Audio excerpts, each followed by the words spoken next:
न कभी चुनाव लड़ा, न प्रचार किया, सीधा बन गया बिहार सरकार में मंत्री। कौन है दीपक प्रकाश? मीडिया से कहते पापा देंगे जवाब। जींस टी शर्ट में शपथ लेकर मंत्री बनने की पीछे की ये है असली कहानी।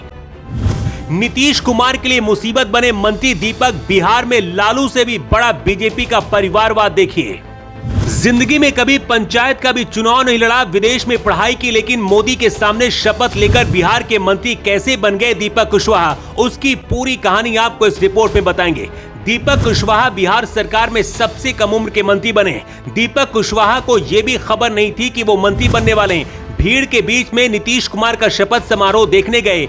अचानक से नाम पुकारा गया तो जींस और टी शर्ट पहने हुए ही दीपक कुशवाहा शपथ लेने के लिए पहुंच गए और ये तस्वीर पूरे देश में छा गई कि आखिर दीपक कुशवाहा कौन है और ऐसा इनमें क्या है कि बिना विधायकी का चुनाव जीते ही मंत्री बन गए सीधा। और शपथ लेने के बाद खुद पीएम मोदी ने आशीर्वाद भी दिया।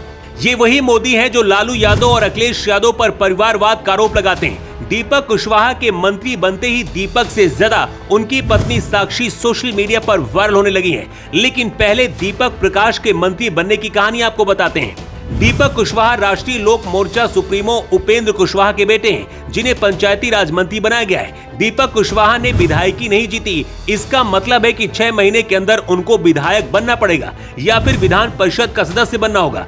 उपेंद्र कुशवाहा बेटे को मंत्री बनाने के बाद अब बीजेपी के ऊपर दबाव बना रहे हैं कि उनके बेटे को विधान परिषद की सीट दी जाए। उपेंद्र कुशवाहा और उनकी पत्नी राजनीति में पहले से हैं और अब बेटा का कैरियर भी सेट कर दिया। लेकिन परिवारवाद के खिलाफ लड़ाई लड़ने वाले मोदी आखिरकार उपेंद्र कुशवाहा के सामने क्यों झुक गए? उपेंद्र कुशवाहा की पार्टी को सिर्फ 6 सीटें दी गई थी। इनमें से 4 सीटों पर जीत दर्ज हुई और बेटे को मंत्री भी बना दिया गया। ये तो बिहार में लालू परिवार से भी बड़ा परिवारवाद है। कम से कम तेजस्वी और तेज प्रताप यादव ने चुनाव तो लड़ा और जनता ने ही उन्हें नेता बनाया, लेकिन दीपक कुशवाहा को सीधा मंत्री की कुर्सी पर बिठा दिया गया है, जिन्हें ना तो राजनीति का अनुभव है और ना ही किसी भी तरह के काम का अनुभव है। उपेंद्र कुशवाहा ने कहा कि नई पीढ़ी को राजनीति में आना चाहिए, इसीलिए उन्होंने बेटे को राजनीति में भेजा है। लेकिन क्या बिहार में एनडीए के 202 जीते हुए विधायकों में कोई भी काबिल नहीं था? राजनीति में छोटी पार्टियां अपने फायदे के लिए फैसले लेती हैं। पंचायती राज मंत्री बनने के बाद जब दीपक ऑफिस पहुंचे तो वहां पत्रकारों से पहले दिन ही भिड़ गए।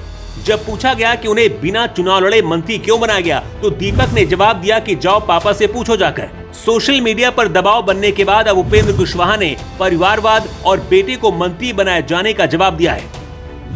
उपेंद्र कुशवाहा ने कहा कि मेरी पार्टी राष्ट्रीय लोक मोर्चा ने जो फैसला लिया है, पार्टी के अस्तित्व और भविष्य को बचाने के लिए ये कदम जरूरी था। परिवारवाद के आरोपों पर उन्होंने कहा है कि ये निर्णय उनके लिए भी कड़वा था, लेकिन पार्टी को बचाने के लिए ऐसा किया गया है क्योंकि लगातार पार्टी के सांसद और विधायकों ने उनके साथ विश्वासघात किया है। मतलब सवाल बिहार के भविष्य का नहीं बल्कि पार्टी के अस्तित्व का है और यही सच है। सवाल उपेंद्र कुशवाहा पर नहीं, सवाल मोदी शाह के लिए है कि आखिर खुद परिवारवाद का विरोध करने वाली पार्टी ने, जिसने कभी चुनाव नहीं लड़ा, उसे मंत्री कैसे बना दिया? ये बिहार के लोगों के साथ धोखा है और उन करोड़ों कार्यकर्ताओं के साथ भी धोखा है जो मेहनत करके पार्टी के लिए अपनी पूरी जिंदगी खपा देते हैं। लेकिन फिर दीपक कुशवाहा जैसे कोई विदेश से पढ़कर आता है और बिना चुनाव लड़े सीधा मंत्री बन जाता है। इस पर आपकी राय क्या है? कमेंट करके आप जरूर बताएं। Bureau report.